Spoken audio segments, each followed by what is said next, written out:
Yeah. So one of the biggest things I've learned from working in the industry at three of the largest providers in the space for PEO, payroll, HRIS, uh, if I'm an HR person, I would suggest that you do two things. One, pick a timeline of when you would actually want to start the benefits before you go in, because that's actually what's going to create all of the pricing structure.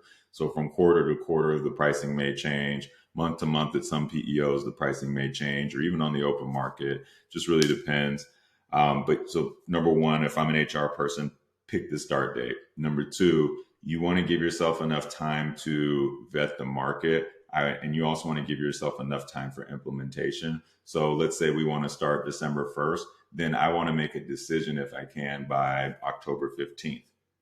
That's 6 weeks ahead of time. So then in starting that evaluation process, I should give myself like one final week to really know all of the different offers that are on the table, maybe my top two or three if you're doing a huge search.